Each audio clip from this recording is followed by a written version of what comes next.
Hello, welcome to my new video Padhai Adda. आज हम कुछ ऐसा पढ़ेंगे जो ट्रिक से चीज़ें याद रहें। तो पहला हम लोग पढ़ने वाले हैं आज गवर्नर जनरल तथा वायसराय के बारे में कुछ। तो ट्रिक क्या है, हम लोग को एक ट्रिक याद कर लेनी है। रॉबर्ट है विलियम की मौसी, ठीक है। तो जब ये याद कर लेंगे तो हमें चीज़ें अच्छे से क्लियर हो जाएंगी। तो रॉबर्ट का मतलब यहाँ पर हो गया रॉबर्ट क्लाइव। वो कौन था? बंगाल का प्रथम गवर्नर था। तो रॉबर्ट क्लाइव बंगाल का प्रथम गवर्नर। अब आ जाते हैं है, रॉबर्ट है, ठीक है। तो है से वॉरिंग हेस्टिंग, है से हेस्टिंग। तो बंगाल का प्रथम गवर्नर जनरल, ये बंगाल का प्रथम गवर्नर जनरल था और ये बंगाल का प्रथम गवर्नर था।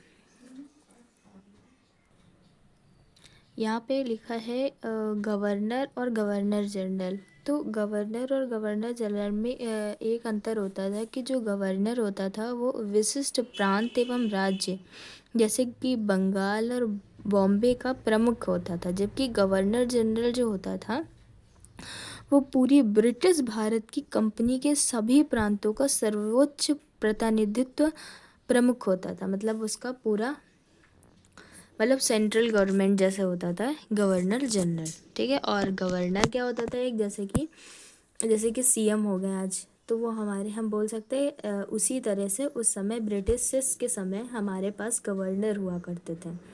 और गवर्नर जनरल कौन हुआ करता था? जो कि हमारी इस टाइम में केंद्र सरकार, मतलब मान सकते हैं कि हर चीज़ सेंट्रल गवर्नमेंट के पास है। वैसे ही उस समय जो गवर्नर जनरल होता था उसके पास सारी शक्तियाँ हुआ करती थी, मतलब पूरे ब्रिटिश कंपनियों की शक्तियाँ गवर्नर जनरल के पास थी। तो यहाँ पर एक कन्फ्यूज़न थी कि रॉबर्ट क्लाइव बंगाल का प्रथम गवर्नर बना, लेकिन वॉरिंग हेस्टिंग बंगाल का प्रथम गवर्नर जनरल बना। मतलब पूरी कंपनी का उत्तराधिकार इसको मिला, वॉरिंग हेस्टिंग को। अब देखो, है से हो गया, अब विलियन से देखते हैं। विलियन से कौन होता है? विलियम बेंटिंक भारत का प्रथम गवर्नर जनरल, मतलब भारत में जितनी कंपनियां खोली थी उसका गवर्नर जनरल बना। उसके बाद विलियम की बात आ जाती है तो लॉर्ड कैनिंग भारत का प्रथम वायसराय बना। मी से आ जाती है लॉर्ड माउंटबेटन, स्वतंत्र भारत का प्रथम गवर्नर जनरल।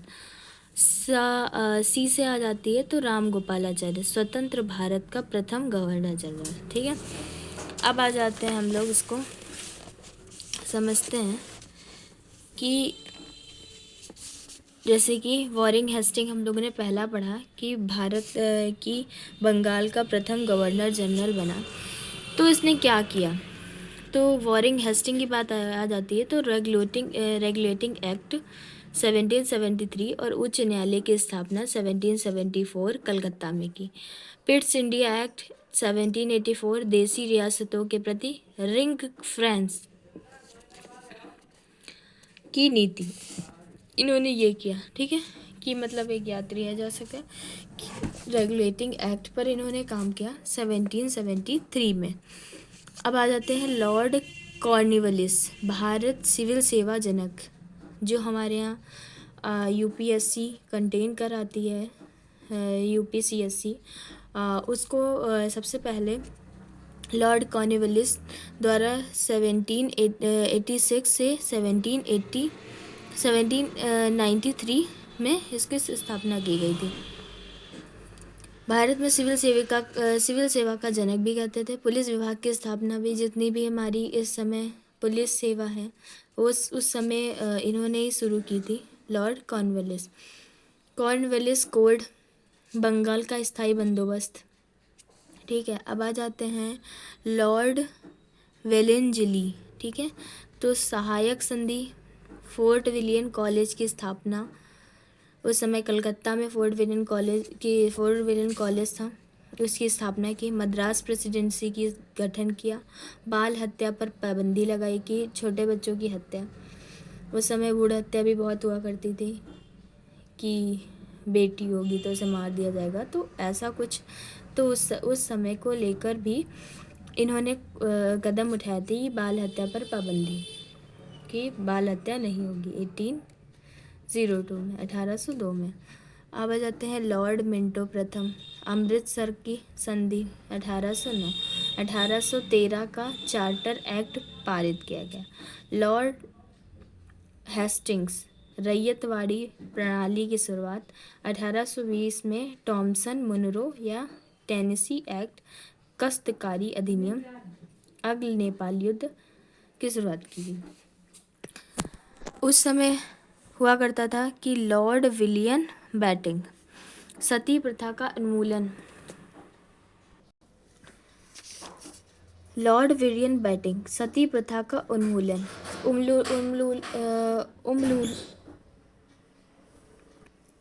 उन्मूलन का मतलब होता था कि सती प्रथा उस समय ऐसा होता था कि विधवा जो होती थी तो उन्हें जला दिया जाता था ऐसा ही जिंदा। तो लॉर्ड विलियम बैटिंग ने सती प्रथा का उन्मूलन उसे कम करने के लिए इस एक्ट को लागू किया था।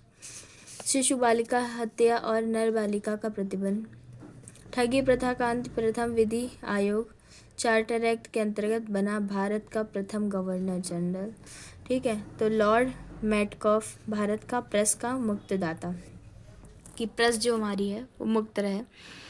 प्रेस बोल सकते हैं जो रिपोर्टिंग करती हैं या फिर जो न्यूज़पेपर से वर्क होता है प्रेस कहलाते हैं। लॉर्ड हैंडिंग प्रथम नर बलि प्रथा पर प्रतिबंध। प्रथम अग्ल सिख युद्ध चलाया गया था। आज के लिए इतना ही। कल पढ़ते हैं आगे इन सारे जो वायसराय बचे हुए हैं, गवर्नर जनरल बचे हुए हैं। आई होप आपको ये वीडियो अच्छी लगी होगी। आई होप मेरी ट्रिक और मेरी चीज़ें समझ में आई होंगी।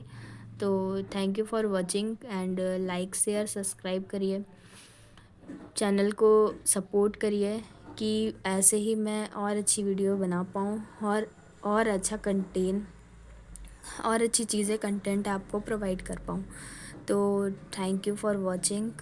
तो सब्सक्राइब कर लीजिएगा, लाइक कर लीजिएगा एंड कमेंट करिएगा कि आपको वीडियो कैसी लगी। अगर आपको नहीं समझ में आया कुछ तो प्लीज़ कमेंट करके मुझसे पूछिएगा।